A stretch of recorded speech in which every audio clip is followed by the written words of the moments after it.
जहां भारत की मेहनत रंग लाई, तेजस को भेजना सिंगापुर के एयर शो में काम आया और तेजस ने बड़ा धमाल मचा दिया है, तो वहीं दूसरी तरफ क्वाड की मीटिंग होने वाली है और इस मीटिंग में बड़ा बवाल तय है। क्योंकि इस बवाल में भारत फंस रहा है। नहीं चाहते हुए भी भारत रूस यूक्रेन के विवाद में पड़ने जा रहा है और भारत एक ऐसी स्थिति में पड़ने जा रहा है जहां भारत के लिए एक तरफ कुआं है तो दूसरी तरफ खाई है। जैसा कि हमने आपको बताया, रूस और फ्रांस की मीटिंग हो चुकी है फेल और यूक्रेन के साथ जंग जैसे माहौल के बीच में रूस ने एक बड़ा निर्णय ले लिया है कि अगले 10 दिनों तक जोरदार युद्धाभ्यास करने वाला है। अब कहीं ऐसा हो जाए कि इस 10 दिनों के युद्धाभ्यास के दौरान घुस जाए यूक्रेन के अंदर रूस, तो कोई बड़ी बात नहीं होगी। वो युद्ध के लिए बेहद गंभीर है। इस युद्धाभ्यास में आप समझ लीजिए 30,000 सैनिकों को उतार रहा है रूस, S-400 एयर डिफेंस सिस्टम को उतार रहा है, सुखोई विमानों को उतार रहा है। इसे महायुद्धाभ्यास कहा जा रहा है। शीत युद्ध के बाद पहली बार इतने बड़े पैमाने पर सैनिक और हथियार रूस ने तैनात किए हैं। 1 लाख से ज्यादा सैनिक तो यूक्रेन की सीमा पर यूं ही तैनात कर दिया है। वहीं आज से ही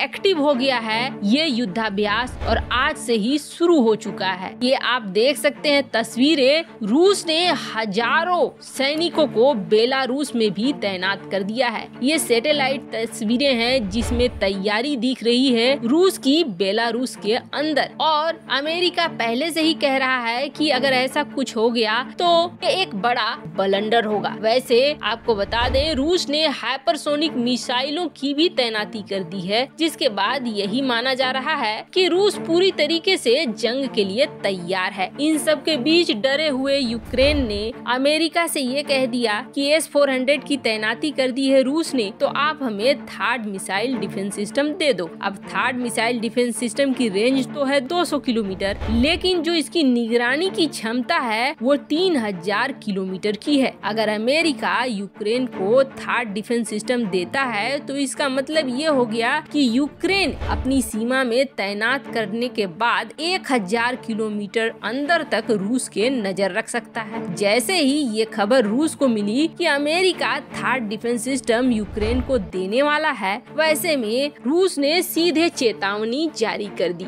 और रूस ने ये कहा कि अमेरिका अगर ये सब कुछ कर रहा है तो इसका मतलब हम यही समझेंगे कि अमेरिका युद्ध के लिए उकसा रहा है और फिर हम युद्ध के लिए रुकेंगे नहीं, बल्कि हम युद्ध के लिए आगे बढ़ जाएंगे। और अगर नाटो में शामिल होता है यूक्रेन, तब तो होगा परमाणु युद्ध। हम ऐसी सिचुएशन पैदा कर देंगे कि कोई भी विनर नहीं रहेगा, कोई भी नहीं जीतेगा। ये तो बिल्कुल साफ हो गई कि भैया रूस पूरे तबाही वाले मोड में चला गया है। पर अब तक सिचुएशन ऐसी थी कि भारत इसमें बचा हुआ था। भारत ने UNSC में बयान दिया, वोटिंग नहीं की। बयान भी दिया तो बहुत संतुलित बयान दिया। इस बयान से न तो भारत अमेरिका की तरफ दिखा और न ही रूस की तरफ दिखा। थोड़ा बहुत झुकाव रूस की तरफ बातों में जरूर दिखा, पर इसके बाद भी अमेरिका ने यही संदेश भेजा कि UNSC में चाहे भारत ने कोई भी स्टैंड लिया हो, लेकिन हम भारत के साथ हैं। वहीं रूस की तरफ से भी भारत को थैंक यू आ गया कि रूस भारत को थैंक यू कहता है। UNSC में जिस तरीके का सपोर्ट चाहिए था भारत की तरफ से,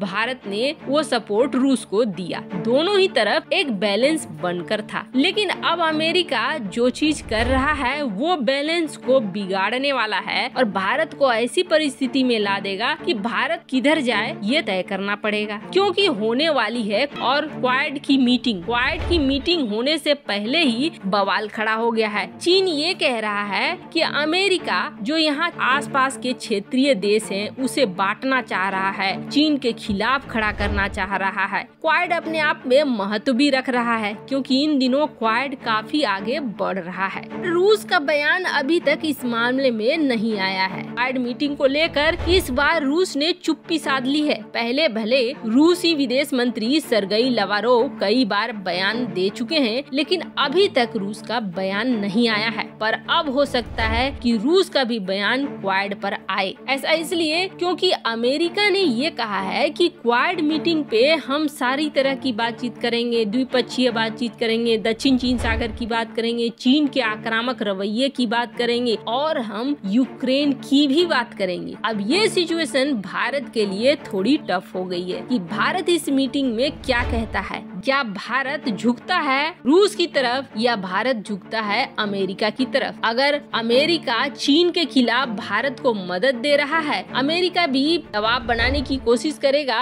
कि भारत उसका साथ दे, और अगर रूस के खिलाफ जाता है तो रूस चीन का पूरी तरीके से समर्थन कर देगा। भारत इस जगह फंस जरूर गया है। खैर देखिए क्वाड मीटिंग के बाद भारत क्या फैसला लेता है। पर इन सब के बीच में एक दूसरी तरफ भारत को बड़ी सफलता मिल रही है। जैसा कि आपको पता है कि भारत ने सऊदी अरब में हुए एयर शो के बाद सिंगापुर में तेजस विमानों को भेजा है और तेजस विमानों को भेजने का असर भी दिख रहा है। जिस तरीके से सिंगापुर में वाहवाहियां बटोर रहा है तेजस विमान, इसका सबसे ज्यादा फायदा भारत को मिल रहा है मलेशिया में। जैसा कि आपको पता है मलेशिया में रूस, भारत, पाकिस्तान, चीन और अब तुर्की, ये चारों देश उतरे थे, अभी भी हैं लाइन पर। और ऐसे तो 6 कंपनियां हैं जो कि 18 फाइटर जेट के लिए बिड दायर कर रही थी। दरअसल मलेशिया की एयरफोर्स को चाहिए थे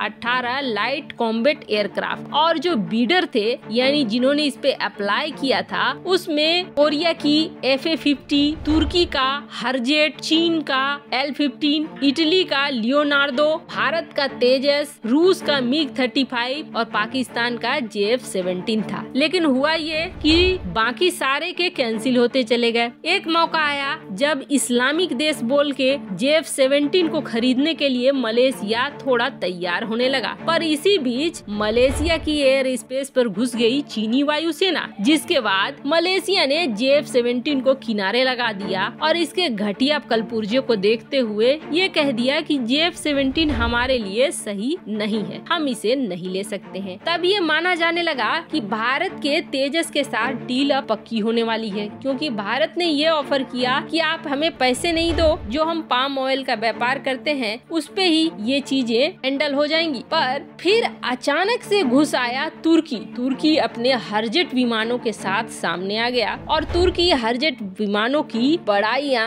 और फीचर्स गिनाने लगा मलेशिया को। मुस्लिम देश होने की वजह से मलेशिया का भी झुकाव थोड़ा बहुत जाने लगा। लेकिन हरजेट के साथ समस्या ये थी कि 2023 तक ये हवा में आएगा, यानी अभी परीक्षण बहुत बाकी है और 2023 के बाद 3 साल और लगेंगे मास प्रोडक्शन में। मतलब 26-27 तक ये पहुंचेगा मलेशिया की वायुसेना के पास, जो कि बहुत लंबा समय है। इन सब के बीच सिंगापुर में जो तेजस जलवे दिखा रहा है उसे देखते हुए मलेशिया एक बार फिर तेजस के लिए आगे बढ़ रहा है। खैर तेजस तो तैयार है, ऐसे में भारत जल्द ही इसका प्रोडक्शन करके मलेशिया को दे पाएगा। वैसे मलेशिया के साथ ये डील फाइनल हो जाती है तो भारत के लिए बड़ी जीत तय है। वैसे आपको क्या लगता है, एयर शो में भेजना भारत का एक बड़ा और सही फैसला है? कमेंट कर अपनी राय जरूर बताएं। जल्द मिलते हैं अगले वीडियो में नई खबर के साथ।